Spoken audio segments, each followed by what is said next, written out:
Hello again. Um, I just got finished with uploading the first video, and now we're on to the second part. I did want to put in a note that I am still very sick, so if my voice sounds very nasally, it's because I'm very congested, unfortunately. But that does not detract from, or hopefully does not detract from the overall video. And I do want to get it out just because, when you get in like a creative mood, you just need to get it out. So that's what I'm in right now. And so right now, again, I'm still trying to work on figuring out the base colors. So in my head, I had a general idea of what I wanted to put on the paper, and what colors I wanted to use, what color palette. But I really didn't know what colors I wanted to use, or even what skin colors I was going to use. I ended up changing a lot of the colors from even now. So my process is, I have to say, very organic. I don't really go in with a huge plan. I kind of see what is looking good and what is much to be improved.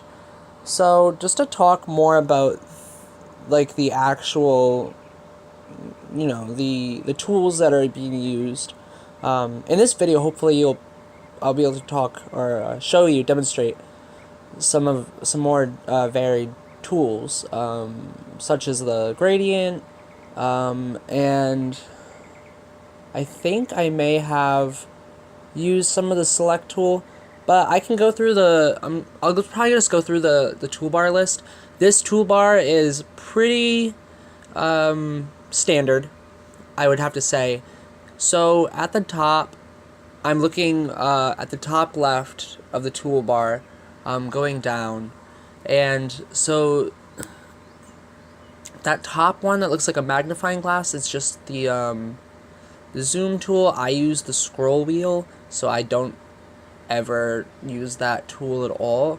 But it serves as the same function. The hand tool is to drag the painting, but again, I use a control on my mouse. I believe it's the click and hold the middle mouse wheel. And then, another movement tool, and then the one below that, the crosshair. I do use that one. That one is to move selected objects. So if you select an area and then you use that tool, it will drag it. So it'll specifically drag the selected area and nothing else, which is very useful. I use that a lot in my drawings. And then below that is the wand tool, which it looks like a little magic wand, but it's actually a select tool. So it will select a certain color. Well, what it does is it picks similar pixels. So if you click it on an area with lots of similar pixels, it'll select those pixels. So it's very good at selecting large areas of the painting, and that's if you want to delete the background. You can use that tool. I often use it to remove, for instance, right now I'm working on the eye. I don't know if I did, but I may. I often use it in this way, where I'll select out the beige skin tone and then replace it with white. You can also just paint over it with white. I think that's what I was trying to do here and failing. But yeah, so that tool is useful. The tool below it, I don't really use at all. So I'm not exactly sure the function. You can experiment though. There's so many functions in this that it's incredible, to be honest. And then there's the pen tool, which is below that. It might be 1 second. I want to just double check. I don't have the program open, but I can open it up really quick. The screen that I'm looking at actually is very small when I'm recording this audio, so I may be mistaken with that one tool. Let me get into the actual program here. Ah, yes, okay, so the one below the wand tool is a tool that I use. It's the eyedropper. It selects a color. Sorry about that. So that's the eyedropper. The one below that is the pen tool. And then the pen tool, it's, you can have different selections. So it's, you can have a textured pen, mapping pen, smooth pen. There's calligraphy pen. There's a bunch of different options. I use those selectively. And then below that is the pencil tool, which I use religiously. I love the pencil tool just because it is so useful in creating that cartoony, simple 2000s aesthetic. I can't get enough of the pencil tool. I use it almost constantly. It's probably the main tool that I use. Just looking at the list here, there is options for real pencils, design pencils, darker pencils, lighter pencils, and then a pastel option. And within the pencil tools and the pen tool, there's things such as brush size, the opacity, the thickness, the direction, and the brush density. I will often change those throughout. And so going back to the picture just for a second, right now I'm working on the eye colors. Again, that all changes. The end picture, it does end up looking very different from what I have right now, but that's just all in the process. And let's see, so below that we have the brush tool, which it is as it is. It's a brush. It's more opaque, more see-through, so it's good for like layering, which the pencil tool isn't very good at. You can, but it's difficult. Then the next one is the airbrush, and the airbrush is basically like a spray can,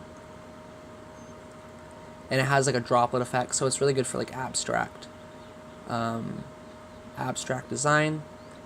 And then below that we have a decoration tool, which is like a stamp tool. The eraser, blend, which blend is fun, but I don't use it too often. It's just to blend one color to the next. The paint bucket, which I've shown, which I use a lot of. The gradient tool is below that one, which is, you can create manga gradients, sunset gradients, photosphere gradients. I use all of these things in most of my art pieces. And then below that you have lines and different other shapes. And then the rest are just kind of specific to this one program. So if you are interested in this program, just go over quickly. One of them is this program is used primarily for, not primarily, but one of the options is for mangas. So there's a comic book page tab below there. So to go to the drawing actually right now, this is, what I'm doing is called cell shading. And I learned this technique, which is really easy.